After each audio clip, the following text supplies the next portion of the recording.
Good afternoon, everybody. Welcome to Open Classroom. I'm Janet Gilla, Director of Professional Development for the Brown School here at Washington University in St. Louis. So glad to have you with us. For those of you joining on the Zoom webinar, you probably know this about the format that we can't see or hear the audience, but we do love to hear from you, and we're having a great time chatting and finding out where everybody's from. Please do keep that energy going throughout the presentation. We'll take notes of your questions and comments. I want to extend a special welcome to anybody joining on YouTube, either now through the live stream or perhaps catching this recording at a time that's more convenient for you. Make sure that you're aware we're not able to moderate Q&A through YouTube. So here at the Brown School, we are back from spring break, and we're really going to hit the ground running starting next week with programs Monday, Tuesday, Wednesday, and Thursday. Our topics are going to include everything from girls in sports, DBT interventions for people with intellectual disabilities, community approaches to diversity, equity, and inclusion, and a celebration of Trans Visibility Day. So I'll throw a link in the chat in just a second, but anything and everything we do here at Open Classroom is free and open to everybody. So we hope you will come back, and we'd love it if you would invite your friends and colleagues to also make use of this service. It is for the community. It's absolutely for you. And today, I am pleased to be joined by my dear friend, Ryan Lindsay, Associate Professor of the Practice and Chair of our Mental Health Concentration in the MSW program. Ryan's going to be co-moderating with me, and I'd like to turn the program over to him now to introduce today's fabulous speaker. It is my lovely privilege and honor to introduce my friend, an amazing colleague, Dr. Megan Keys. She is one of the co-developers of our postmaster's certificate in PTSD assessment and treatment. She's an adjunct instructor here at the Brown School and teaches cognitive processing therapy in the mental health concentration. She's got extensive experience training and consulting on evidence-based treatments and the implementation of those evidence-based treatments for PTSD, and knows a ton about what loss and grief and other impacts of trauma have on the whole body, the system, the family, and community. And so it's my pleasure to introduce Megan to our audience, and me and Janet will be in the background. Feel free to throw questions in the chat or in moderate. We'll be following those and collecting those, and then we'll help facilitate a Q&A at the end. So Megan, take it away. Thank you. Thank you so much, Ryan and Janet. Let me just pull up our slides so we can get started. All right. Well, hello, everyone, and welcome to Open Classroom. Thank you so much for joining us today. Loss and grief can sometimes be a pretty tough topic to address, so I really appreciate your willingness to spend this hour with us in hopes of learning a bit more about these issues. Although I won't be able to view the chat during the webinar, please feel free to engage with each other while I'm presenting, whether it's posing questions, reactions, or sharing resources. I really want us to optimize this time together in terms of everyone having the opportunity to connect and learn from each other. All right, this is going to be our agenda for the next hour. The first half is going to provide kind of an overview of loss and grief, as well as how the pandemic has impacted these experiences. The second portion will highlight guidelines for navigating the grief process, as well as some general suggestions for supporting someone following a loss. Please note the content discussed today is not intended to substitute professional mental health treatment, should such care be warranted. The information is being provided to promote general knowledge about loss and grief, with some guidelines to consider when adapting to loss. However, I will be touching on seeking professional assistance as well. All right, so I'd just like to begin with some basic terminology to ensure that we're all on the same page. Bereavement refers to the situation or condition of having experienced a loss, namely something or someone that was meaningful to you. Grief is the natural reaction to loss that almost everyone experiences. This is an internal process and very personal, as grief impacts each person differently. Mourning refers to the outward expression of one's grief. This is an external process, and again, varies greatly person to person because everyone copes with loss in their unique way. Although the definition of grief is fairly straightforward, for most people, the experience of grief is not. So I'd like to start with just generally covering what we know about grief based on bereavement research. My hope is that by highlighting some of the reasons that grief can sometimes be so difficult, it may really help to normalize and validate what many people have experienced following a loss, especially over the past 2 years. Grief is complicated. Although it's something we all experience, each of our experiences is unique. A reasonable expectation is that grief would gradually and reliably decrease the further we move away from a loss. However, research tells us that grief is not linear. While the frequency and intensity of grief reactions typically dissipates over time, it has a very fluctuating course with many changes. Grief involves many conflicting experiences. You may want to hold on to the grief because it helps you feel connected to who or what you lost. At the same time, you want the grief to end because it's hard and painful.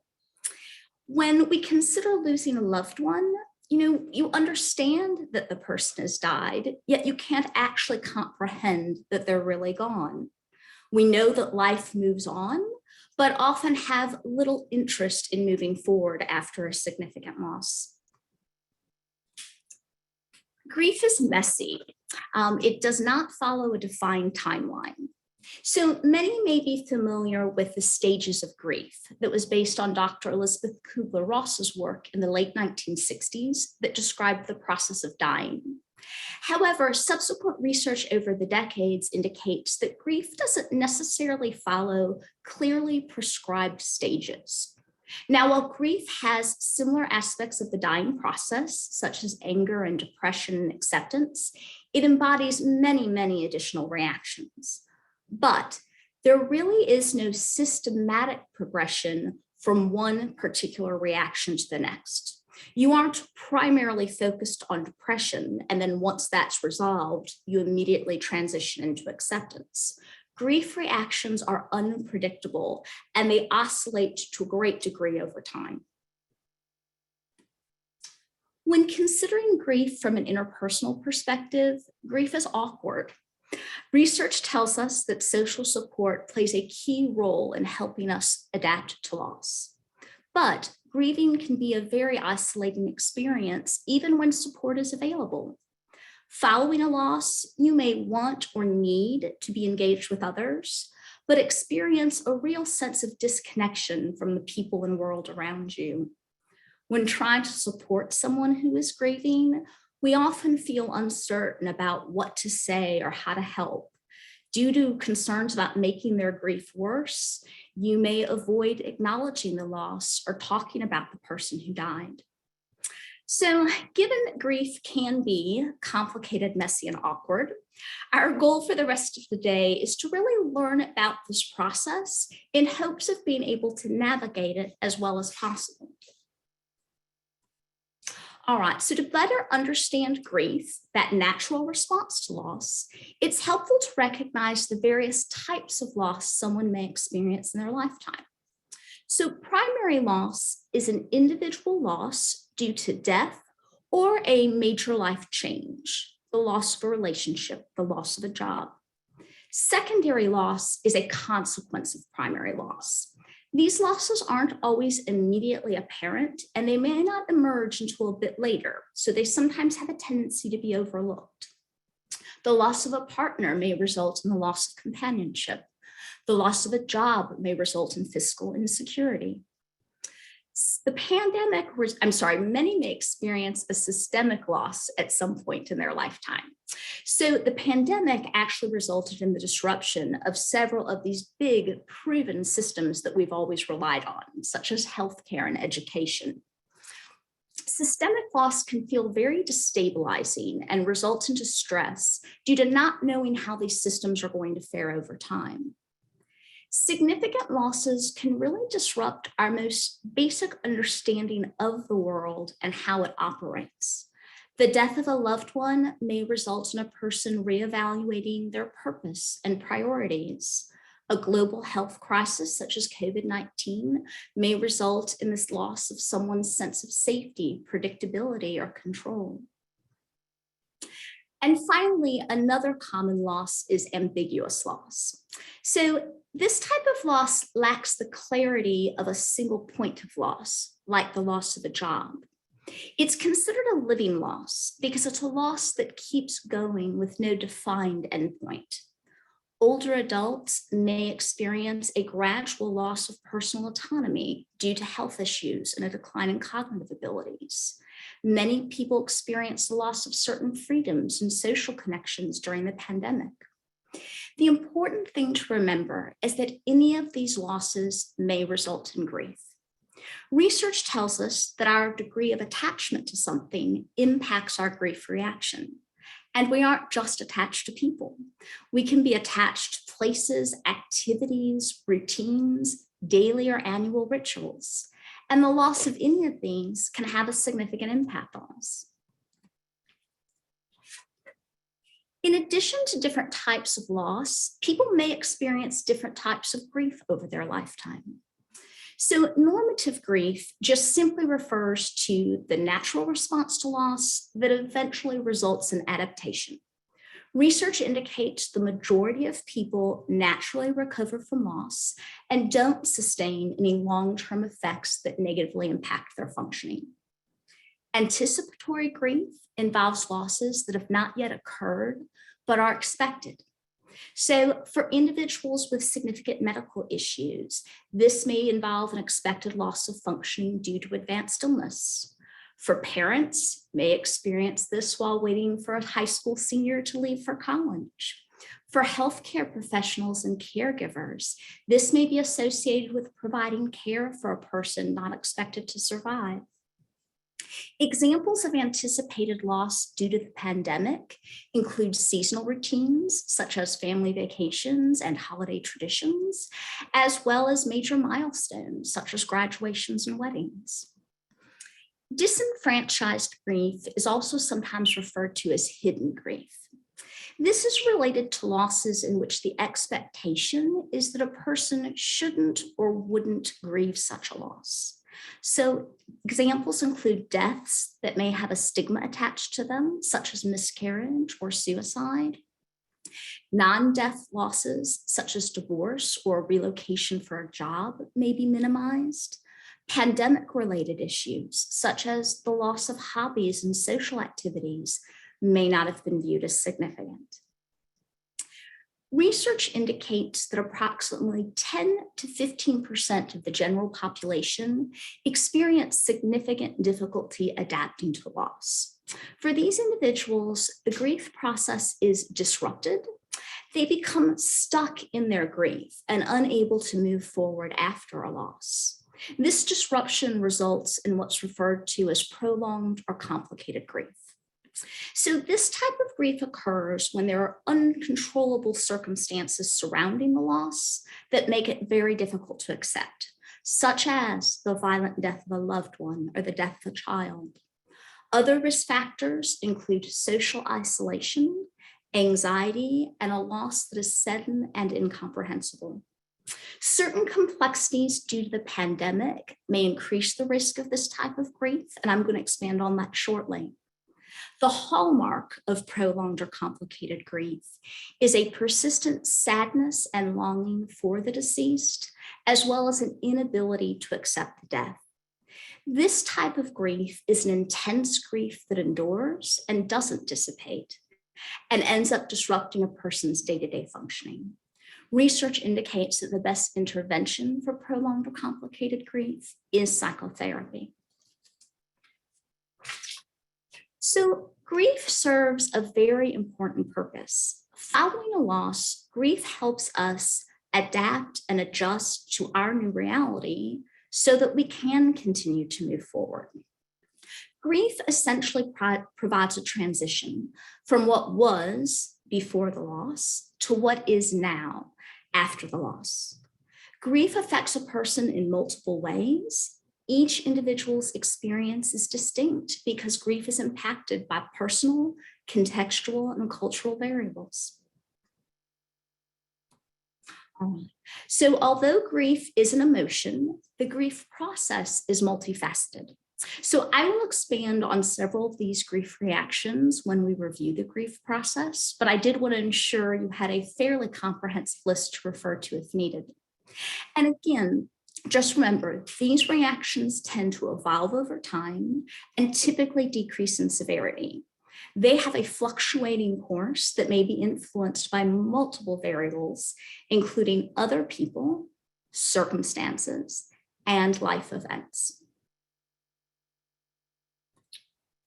So since grief is impacted by other events in our life, it's really important that we consider the impact of the pandemic. So I'm going to approach this from two perspectives. First, the impact of the pandemic on mental health, which could absolutely impact how we experience loss and grief, as well as how the virus has really changed the experience of death and dying. All right, so survey data and emerging research over the past 2 years indicates many people's mental health has been negatively impacted by the pandemic. I've included 2 online resources anyone can access that provide recent data regarding this issue. The American Psychological Association conducts an ongoing survey called Stress in America. Their most recent results were just published online earlier this month. So in a survey of approximately 3,000 US adults, roughly 2/3 indicated their life has been changed forever due to the pandemic. 3 out of 5 respondents reported that there are still events they've been unable to attend since the onset of COVID-19, such as trips, weddings, and graduations. Approximately half reported that they're still unable to see some loved ones in person. This number was closer to 60% for our essential workers. And finally, roughly 70% indicated that they have gone longer without seeing close family and friends due to COVID-19 than ever before in their lives. The Census Bureau also conducts an ongoing survey that assesses the mental health impact of the pandemic, the Household Pulse Survey. The most recent results, as of early February, indicate that of the approximately 68,000 adults surveyed, roughly 1 out of 3 reported symptoms of anxiety or depression in the past 2 weeks. So as noted, COVID-19 has resulted in various types of loss and grief. Many have experienced multiple losses or a series of losses, and some may currently be anticipating losses that have not yet occurred. Even as we move forward out of the pandemic, the chronic stress and the multiple losses of the past 2 years continue to impact people in very real ways, all of which can make the grieving process that much more difficult. Early in the pandemic, researchers developed a COVID-19 bereavement indicator. So this is basically a formula that estimates the number of individuals who would experience the death of a close relative due to the virus. Their analysis indicated that for every US death due to COVID-19, roughly 9 individuals will have lost either a grandparent, parent, sibling, spouse, or child. This article was published by Verdery et al. In July of 2020. They indicated that if the US eventually reached 1 million deaths due to COVID-19, that would result in roughly 8.9 million bereaved Americans, roughly 3 out of 10 citizens. So per the CDC and their COVID tracking data, as of last night, we have reached approximately 970,000 deaths due to COVID-19. And please note, this number does not include any non-COVID related deaths that have occurred over the past 2 years.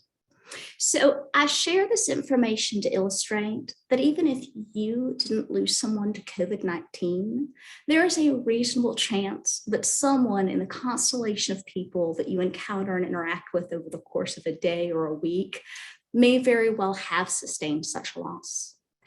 And for those who lost a loved one to COVID-19 or to another cause over the past 2 years, it's really important to understand how the pandemic has impacted this experience of death and loss. So a death from COVID-19 can be very sudden and unexpected. Family members may be faced with having to make difficult and unanticipated end-of-life decisions in a very short time frame and with no preparation. Social distancing and travel restrictions have resulted in family members not being present or having very limited visitation during their loved one's final days, and some unable to have the opportunity to say goodbye. Safety constraints have prohibited individuals from mourning together via a funeral or memorial service at times, thus resulting in many people not having the social connection or physical comfort that's often needed after the death of a loved one. And these safety measures may well also have prevented many individuals from really receiving the adequate support following a death of a loved one or while they're grieving, which can incense their sense of isolation and loneliness. So these various challenges due to the pandemic may contribute to more difficulty adapting to a loss and can possibly increase the risk of prolonged or complicated grief.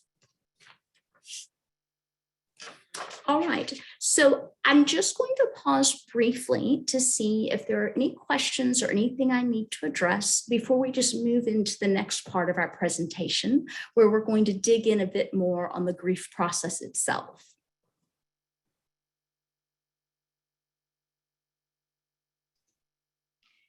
So Megan, there's a lot of comments in the chat. Lots of people are sharing their personal experiences and offering support to each other.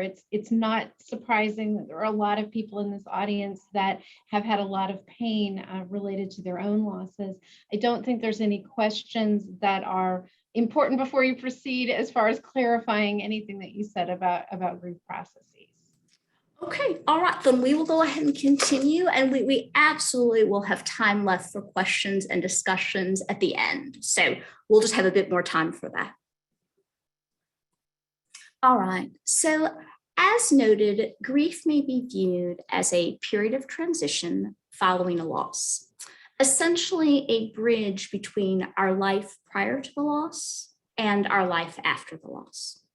So I find this analogy of grief as a bridge a really useful way to think about this process. We don't typically cross a bridge just to get to the other side and stop. We typically cross a bridge in order to keep going. So the grief process is what really helps move us forward after a loss so that we can continue to progress. So this slide describes the general trajectory of grief following a loss. Please remember, this process is not linear. Individuals frequently move back and forth within this trajectory until they've adapted to the loss. Acute grief occurs in the early interval after a loss. Reactions tend to be the most intense, often dominating a person's life. It typically involves strong feelings of longing for the person or who or what was lost, as well as intense feelings of sorrow. People often have frequent thoughts of their loss and find it difficult to focus on other things during this time. Attempts to cope may involve actively doing or not doing certain things that remind you of the loss. Bereaved individuals often experience a sense of confusion regarding their identity and priorities. This may include a sense of disorientation, incompetence, and disconnection from others in the world around them. Following acute grief, a person typically attempts to adapt to the loss. So this involves accepting the reality of the loss, as well as adjusting to the practical changes in their lives. This may include taking on new responsibilities, finding new ways to spend their time, or developing closer relations with others in their support system. Adaptation also includes efforts to reestablish one's sense of well-being.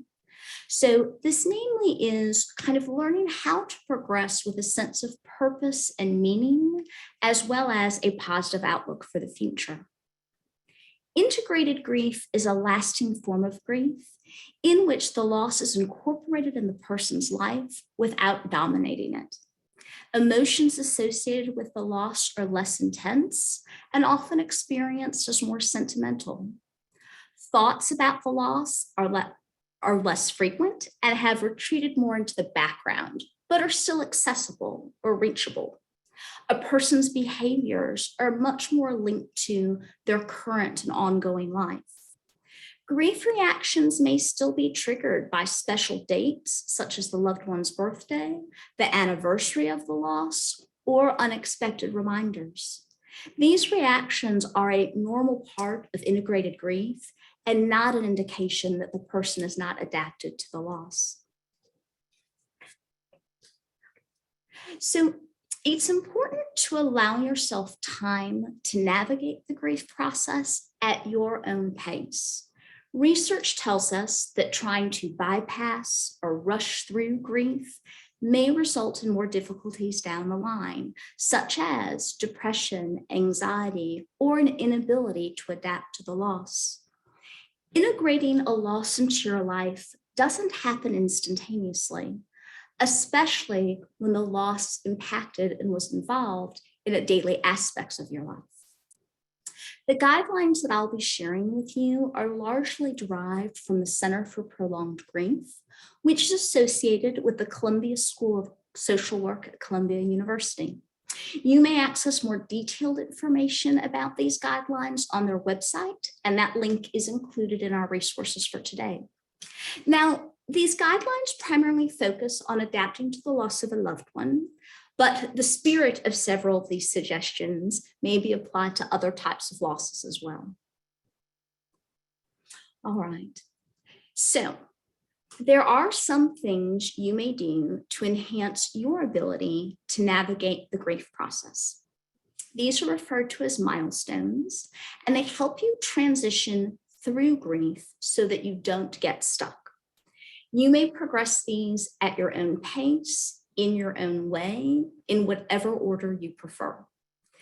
As you traverse these milestones, many times moving back and forth in between them multiple times, a natural recovery process is taking place that helps you adapt to your new reality and move forward after a loss. So grief typically involves a range of strong emotions. Sadness is often associated with grief, but anger and guilt are very common emotional reactions as well. It's not unusual for individuals to feel anger towards the person they lost and then feel guilty for doing so. It's important to allow yourself to experience this full range of emotions without judgment. If you're feeling especially overwhelmed by a particular emotion, consider doing something that may help reduce the intensity, such as reaching out to a friend or journaling or engaging in a soothing activity.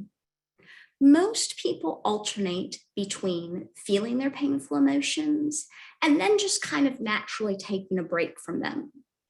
But individuals often report feeling guilty for experiencing positive emotions following a loss. Moments of happiness, laughing, finding themselves enjoying a particular experience. These positive feelings play a role in the grief process. They help regulate emotion so that you're not just experiencing intense negative feelings all the time. Transitioning back and forth between these negative and positive feelings is part of adapting because it's teaching you how to live with that loss.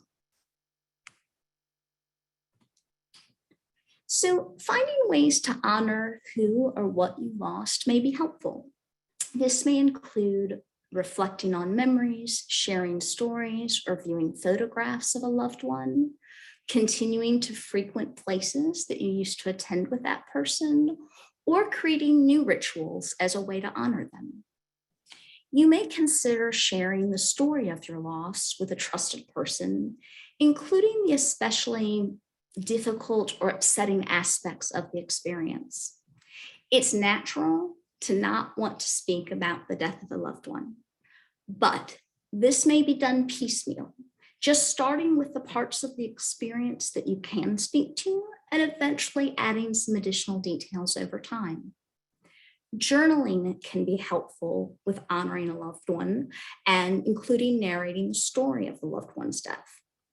So journaling is simply putting words to the experience of grief, which can help you process the associated emotions. Research indicates that expressive writing about difficult or stressful experiences and their associated emotions can positively impact an individual's mental and physical health. Journaling may also be helpful with ambiguous losses and anticipatory grief. So these can sometimes be experienced as a just vague sense of upset or distress regarding how that loss is going to impact you. The ability to write down and identify what you're losing and how you're feeling can sometimes make those experiences feel a bit more manageable because you now have the words to be able to discuss them. All right, so learning to live with reminders of your loss is necessary in order to move forward. Many people eventually find meaningful memories in those reminders. Memories can serve as a living connection with your loved one who is gone. Learning how to integrate these memories into your life is a gradual process. It involves approaching reminders, both internal thoughts, feelings, and memories about the loss, as well as external people, places, and things associated with the loss. Do this at a pace that works for you. Finding that balance of approaching and avoiding these reminders is going to be different for everyone and likely change over time. Ultimately, the goal is to incorporate memories of the loss into your life in a way that's beneficial to you and not just a source of pain or distress. All right. So part of adapting to loss is not just honoring the loss, but also honoring yourself. Loss and grief can be very destabilizing.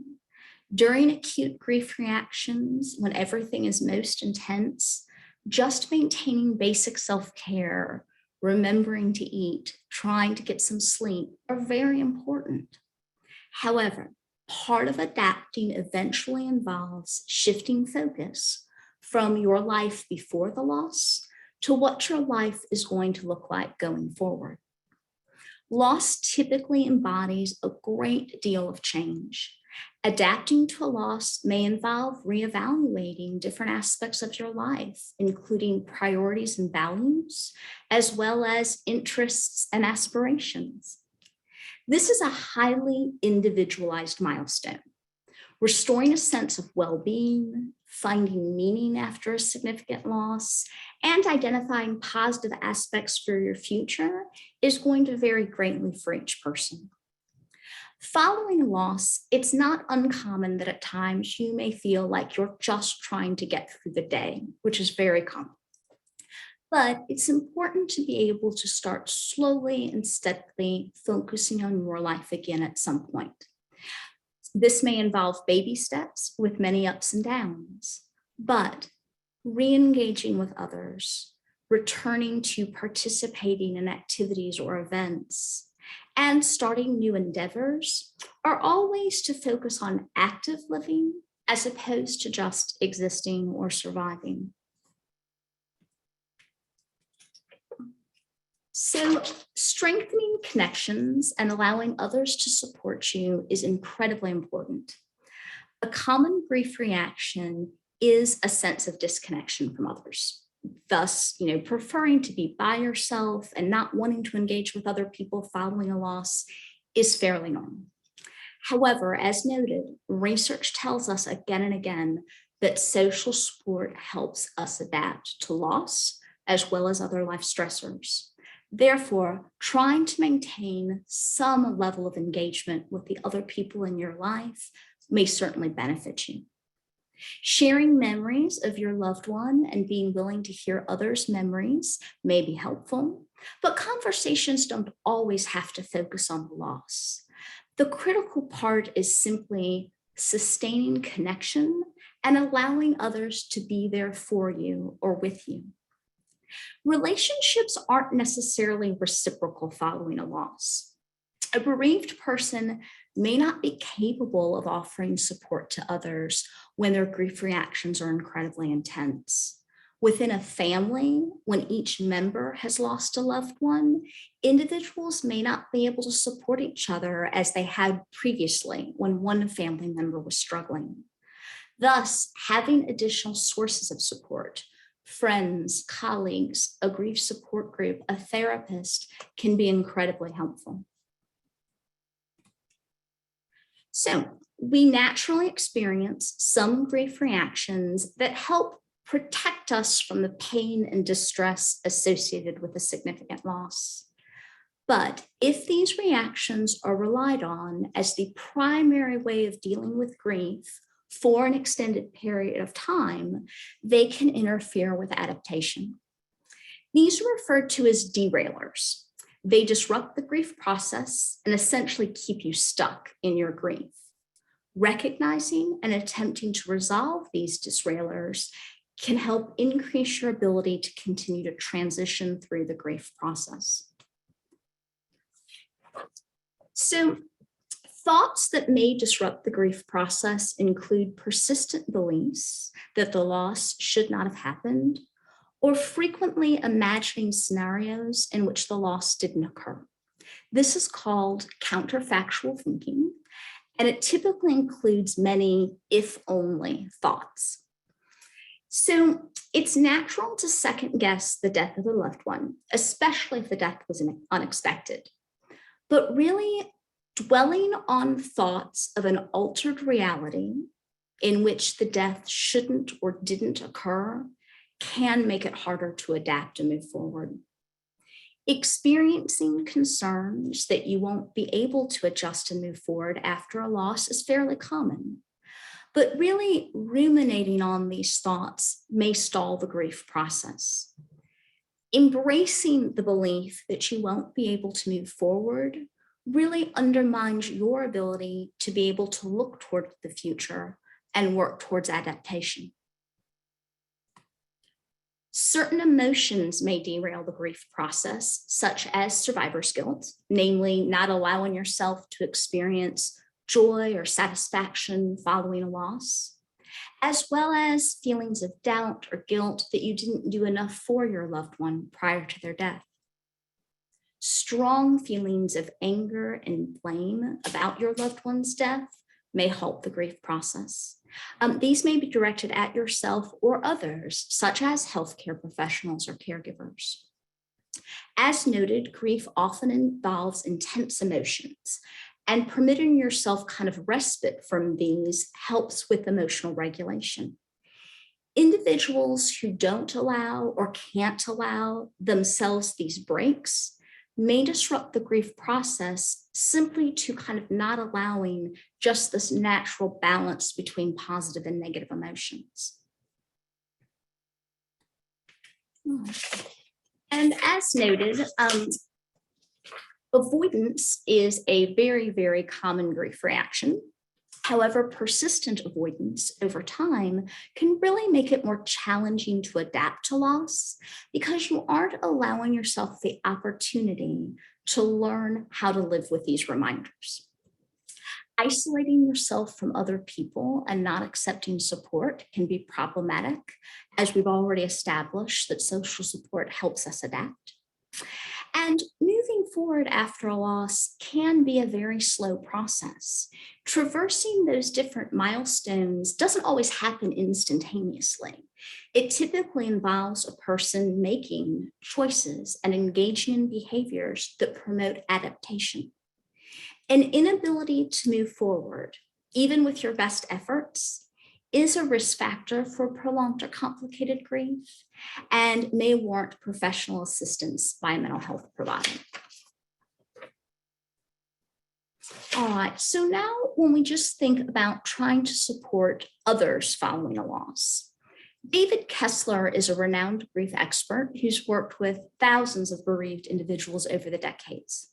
He notes that despite the differences in their grief reactions, what they almost all share is the need for others to witness their grief, namely acknowledging the loss and its impact on them.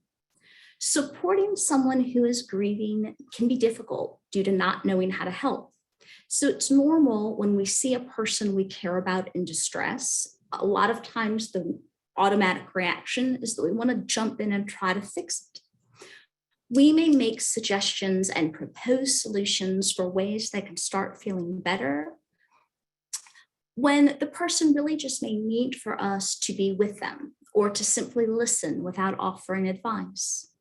Simply being present, listening carefully, and validating their feelings without trying to change them can be incredibly impactful. Reassure the person that you're available for them, but try to be specific when offering help. Simply telling a bereaved individual, "Let me know if you need anything," places the burden of making the request on them. In the midst of acute grief, people may not be thinking clearly, and they may not be capable of making such a request. So just try to be concrete in your suggestions of help, such as, can I drop off a meal, walk the dog, make some phone calls, or run some errands? Continue to check in on the person in the months following the loss. The grief process requires time, despite the common misconception that grief is resolved within a year of the loss. Bereaved individuals sometimes have a hard time reaching out and may need others to initiate contact with them. Try to be sensitive when sharing knowledge, resources, advice, remembering to try to respect their need for autonomy and privacy. And finally, try to find ways to offer hope, including helping them recognize how they've handled adversity or loss in the past.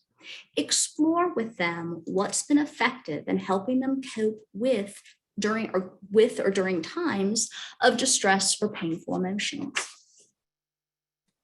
All right. So in terms of seeking professional assistance, a very common question is, how do I know? So these are potential indicators regarding whatever changes or symptoms you may be experiencing, whether they're related to loss or another issue. When searching for a therapist, this resource from Psychology Today is very user-friendly. It allows you to search a range of mental health clinicians in your area based on the type of provider or the type of treatment that you're seeking. And please keep in mind, with regards to prolonged or complicated grief, psychotherapy is considered the gold standard treatment. However, if you're experiencing significant distress related to a loss, it is certainly worthwhile to consider therapy as well. And finally, I always want to ensure people have access to a crisis line if needed. The National Suicide Prevention Lifeline is a 24/7 confidential resource for individuals in crisis or with a loved one in crisis. Their website provides a wide range of resources as well.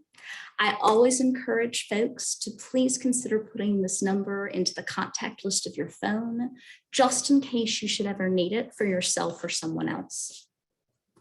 All right, regarding resources, the Center for Prolonged Grief is a primary resource I used for our content today. Their website provides information for the public as well as professionals. This includes printable handouts, educational webinars, some of which are worth continuing education units, and training workshops. Another key resource I used from their website is this particular webinar by Dr. Kathy Shear, who is a grief expert at the Columbia University School of Medicine.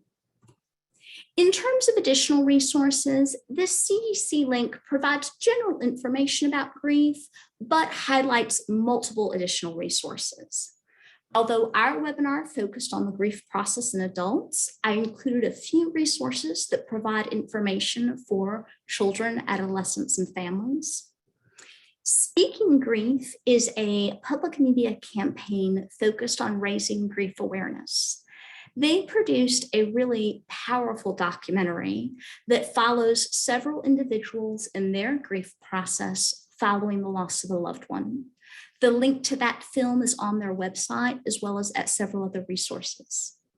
And for those familiar with Brene Brown's Unlocking Us podcast on Spotify, this is an interview she did early in the pandemic with grief expert David Kessler, and it focuses on how to find meaning after a loss, including the losses that individuals sustained in the pandemic. Here is my contact information if that is needed for any reason. And in conclusion, these are just a summary of key points that I hope you will leave with today. So that concludes our content for this presentation. So we can go ahead and open it up to questions and discussion.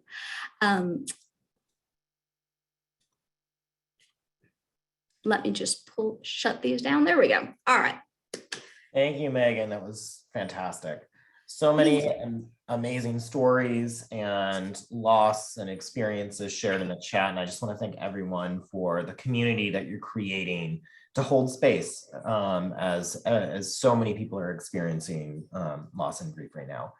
And I think, we've all experienced this collective trauma that includes loss and all kinds of different losses. I think about all of the kind of, as a clinical social worker myself, and somebody who is kind of devoted their life to thinking about facilitating processes of healing, and a lot of those processes of healing have to do with meaning making, experiencing the emotion rather than avoiding the emotional experiences around that.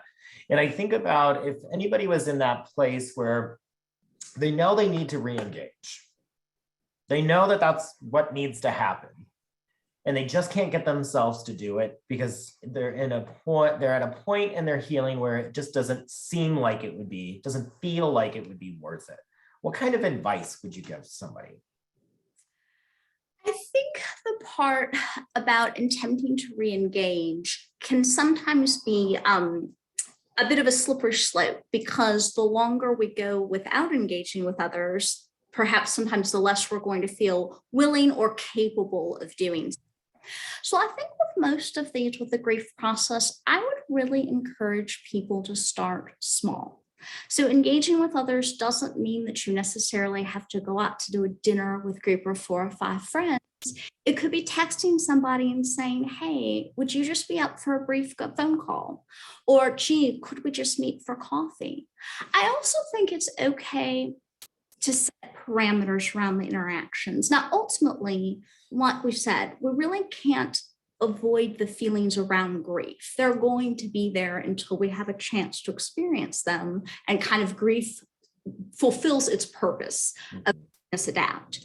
But I do think that sometimes you can set some parameters. Gee, I'd really like to see somebody. I've been alone most this week, but I don't think I'm in a place right now where I could talk about this. Could we grab lunch? But I'm not going to be ready to talk about this just yet. I think that's okay too.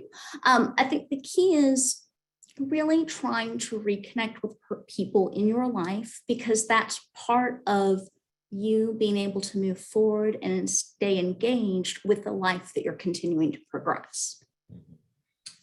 And I think, like, building on kind of flipping it, if you're a loved one and you're, of somebody who is grieving and is kind of has been stuck and is having difficulty or saying no to all your outreaches, like, no, I don't want it. No, I don't want to.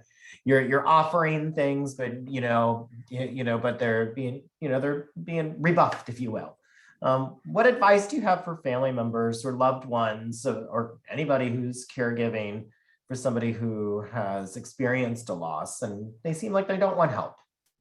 Yeah, well, I would first say don't take it personally, because it is so common in grief for people at times to feel like, they can kind of just manage getting themselves through the day, much having to pull it together for social interaction.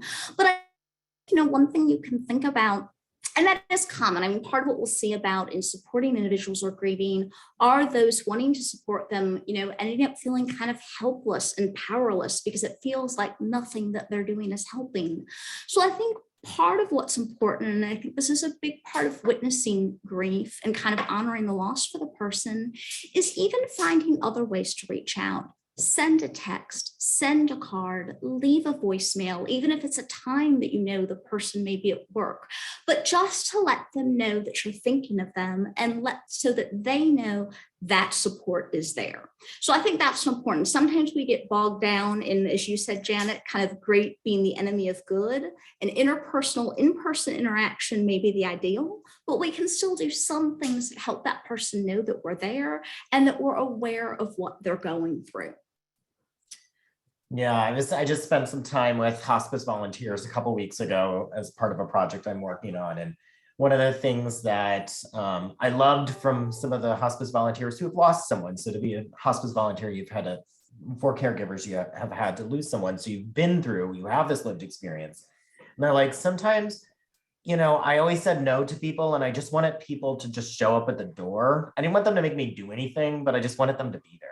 But I didn't know how to say it. I didn't know how to ask it. So, there's if you know someone really well and you're close to somebody, allowing the space for them to say no, but also being a little bit more, pushy at times was exactly what all of them said that they needed at that time. Absolutely. Because it's so easy to say no because they didn't feel like it.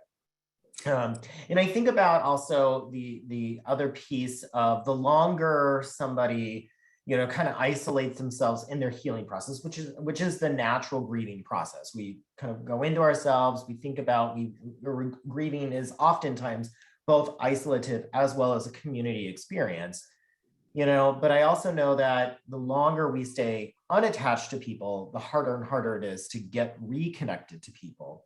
And I start thinking about, the concepts of traumatic grief. And so there's been many stories shared in this chat that would speak to, the traumatic nature of how our dying rituals and experiences have been interrupted during this pandemic. And as somebody who does PTSD treatment, I start thinking about, traumatic loss and traumatic grief and PTSD, knowing that a part of that diagnostic criteria is being able to have a level of intimacy with someone that you can imagine what their experience of their end of life was like with being alone. And I'm just wondering, what are your thoughts about, differentiating the grief process from a traumatic grief response, so that if people are experiencing a traumatic grief response, they would be able to seek some help?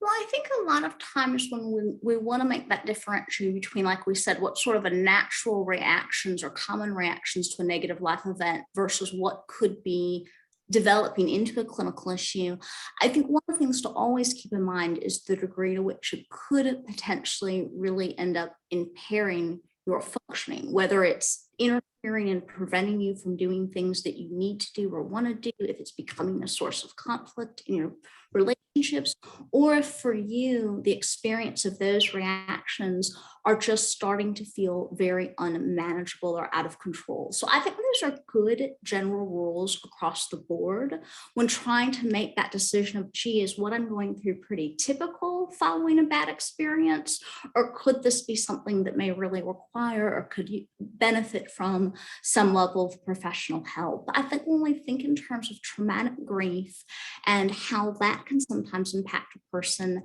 sometimes a big piece of that really is, again, going back to that idea of some of the reactions feeling really out of a person's control or volition, just having, consistent intrusive thoughts about the loss itself or details of the death, finding themselves avoiding reminders of the person or of the loss is normal, but finding yourself having to avoid more and more things that remind you of that person or that loss in some way, or that avoidance is starting to generalize a little bit, that's usually a good indication that the avoidance is becoming more severe.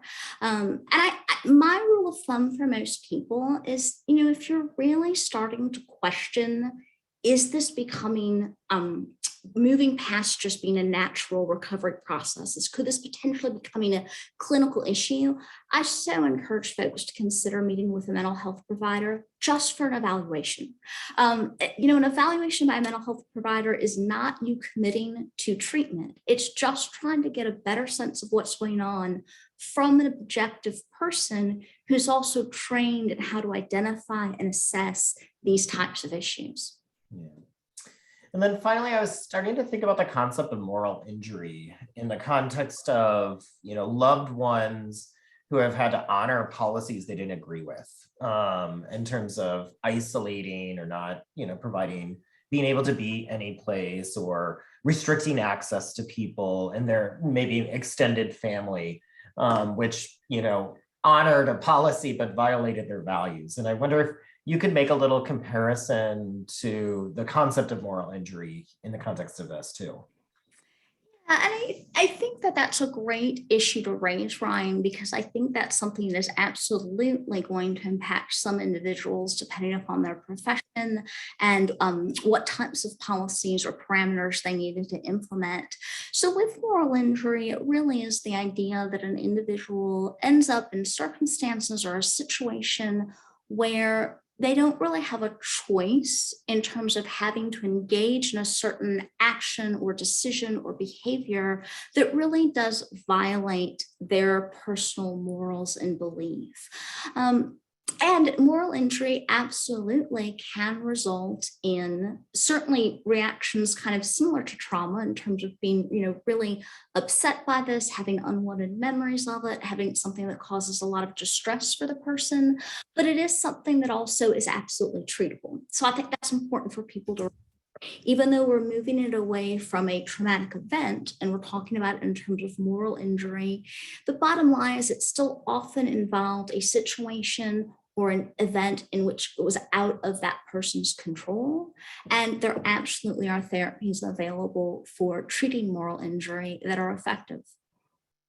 Thank you. Megan, I think that the chat has been just so very full during this program. I'm glad. Many in our audience have experienced losses, and they're also doing a beautiful job supporting and empathizing with each other, Wonderful. which I want to thank them for, that we're trying to create a community to learn, but also to love each other.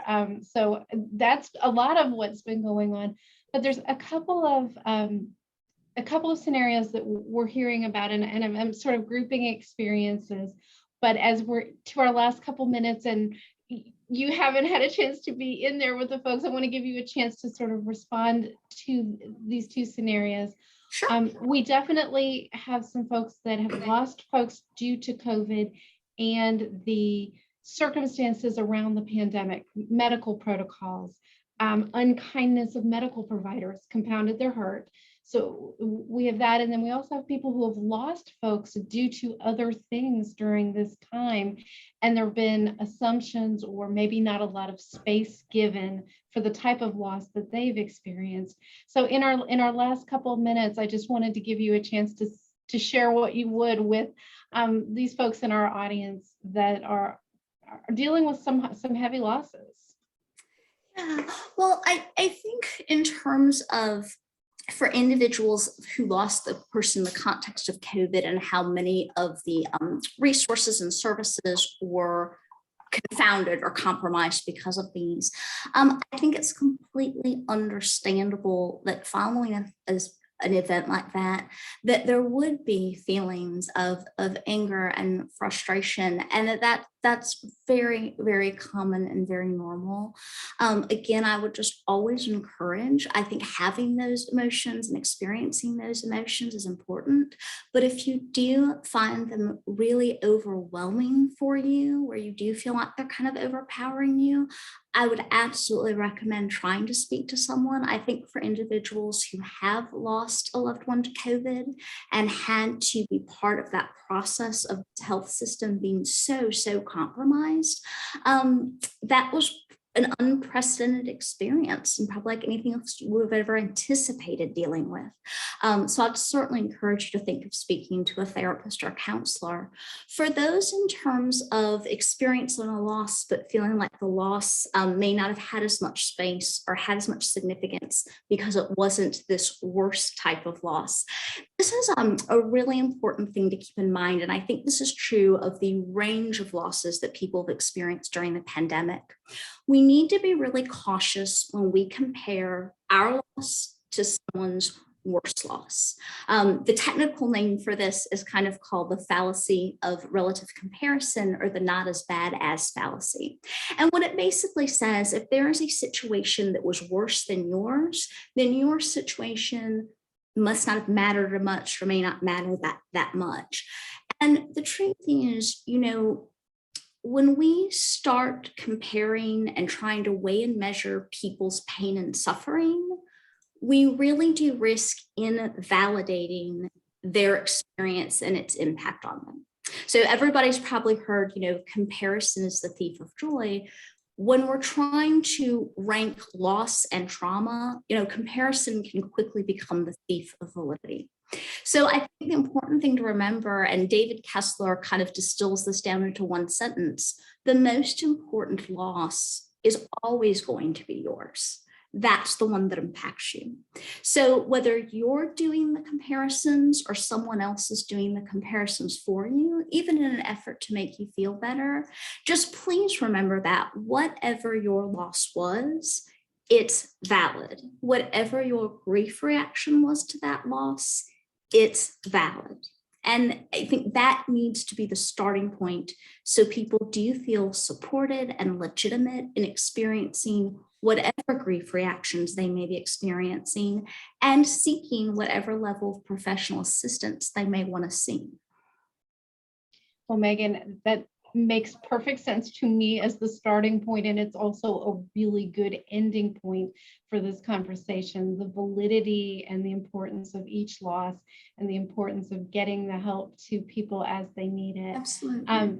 We are at this point at time, and I know that we could keep going much longer. It goes so fast. It does. It goes so very fast, especially with an engaged audience, which is now Megan sending a lot of love and gratitude to you. Oh, I'm glad. That I want to thank everybody for spending this time with us and you know, dealing with not an easy topic, but one that is impacting all of us. Megan, appreciate all the effort that went into compiling these thoughts. Ryan, as always, thank you for being a wonderful co-host and elevating the conversation with your insights.